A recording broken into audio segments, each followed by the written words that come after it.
Alô? Já faz 2 dias que você me ponhou aqui amarrado nesse troço. 2 dias sem comer, sem beber uma gotica de água. Minha garganta está igualzinho o tijolo que eu bati o barro com meus próprios pés. Punhei no caixote, depois punhei para cozer e depois para secar, para mó de vós me fazer sua casa.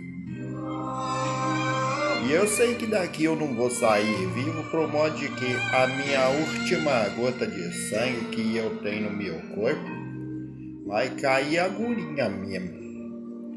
Mas nesse meu sofrimento de dor e angústia, e eu fiquei matutando.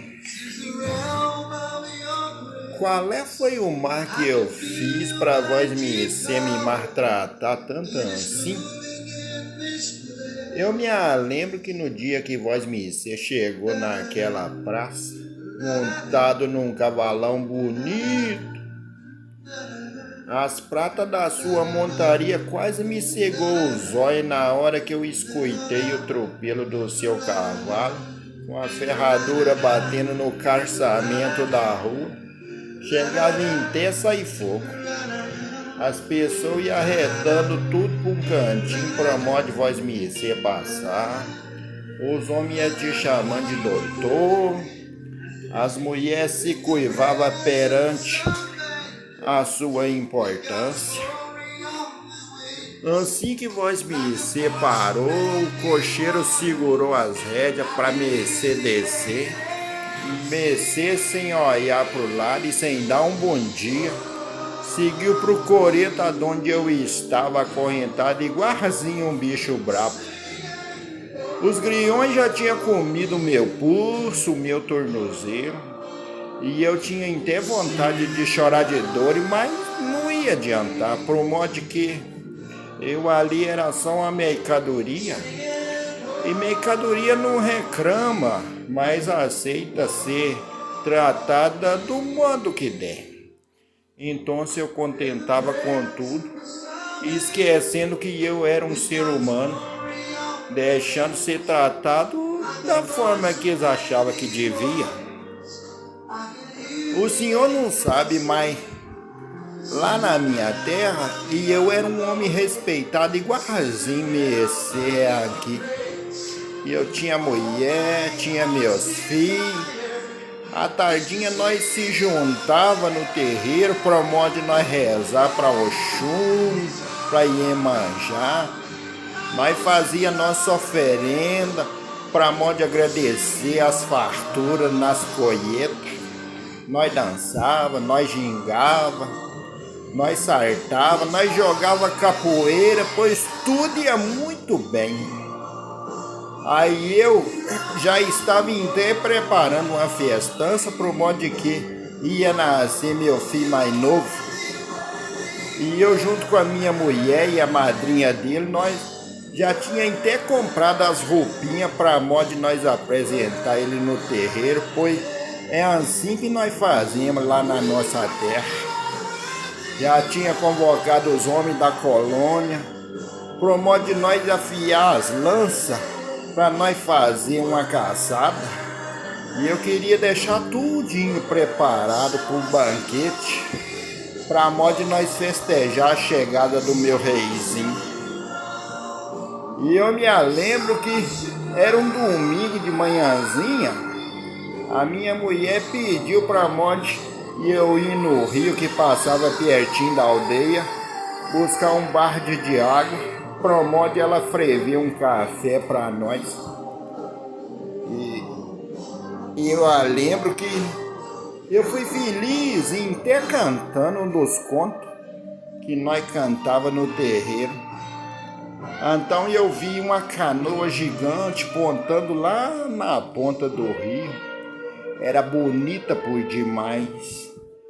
E eu fiquei encantado com aquela belezura toda. Aí ela foi chegando perto, foi ficando cada vez mais grande. E eu até delirava vendo como ela deslizava em riba da água. Quando ela chegou bem pertinho, e eu vi que tinha uns homens muito bem apessoados, distintos e muito bem vestidos. As roupas deles é engraçadas, porque parecia que ela estava enforcando o pescoço deles. Agora que eu sei que aquele negócio chama gravata. Assim que a canoa gigante parou, saiu dois homens com uma rede nas mãos. Então eu pensei que eles iam pescar. Eles vieram pro meu lado. Então eu pensei de novo, vão me perguntar se aqui tem peixe. Então um homem pegou de um lado, o outro homem pegou do outro lado, abriram a rede, fez força e jogou ela em riba de mim.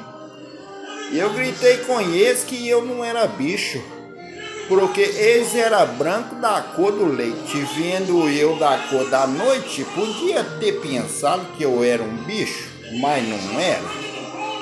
Mas sabia eu que minha vida ia mudar completamente a partir daquele momento, transformando em dor e sofrimento.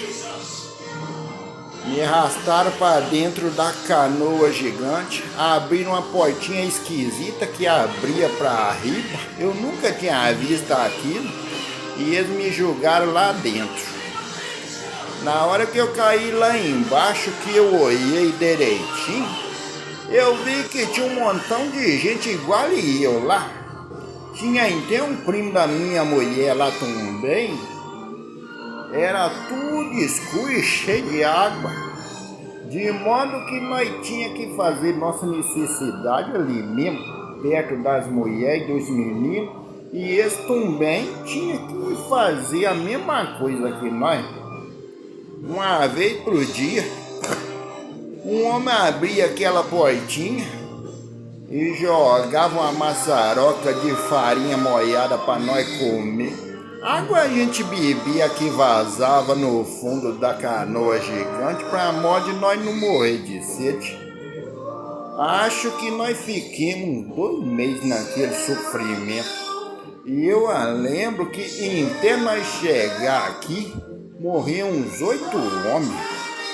Aí os homens de roupa engraçada punhavam a escada, tiravam eles.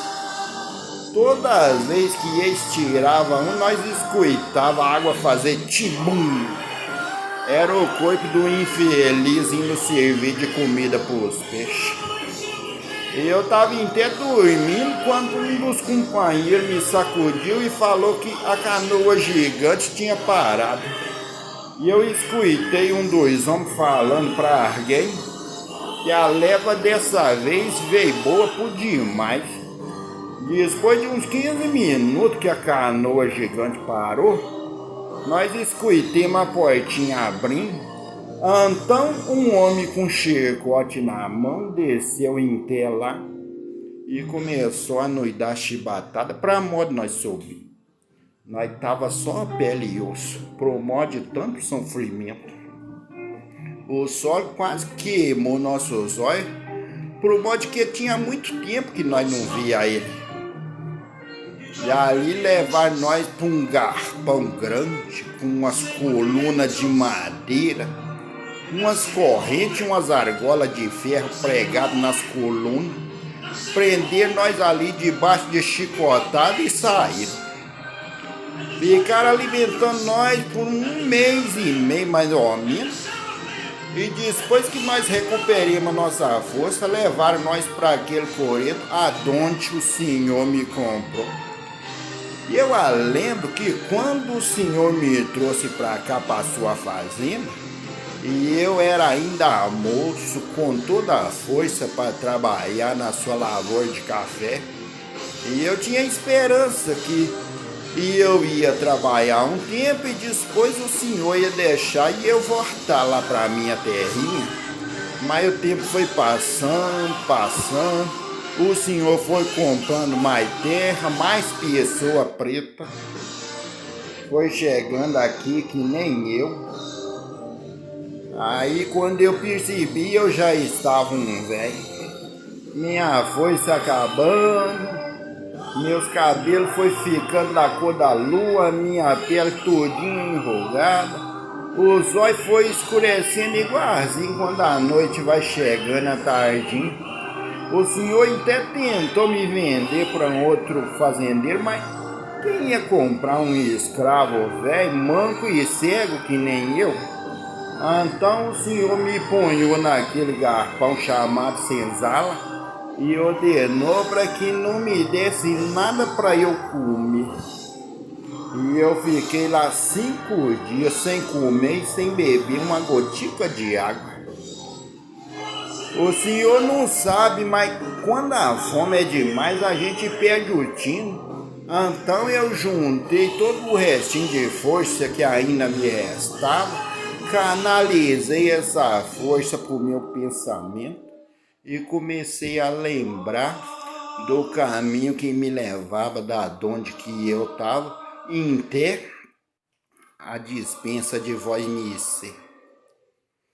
Peguei a minha bengala e fui parpando, até que eu cheguei lá. Aquele cheiro de tudo quanto é coisa gostosa, linguiça, carne assada, quitanda, bolo e mais bolo. E eu no meu delírio de fome cheguei até a pensar que eu tinha morrido e que aquilo ali era o céu dos famintos.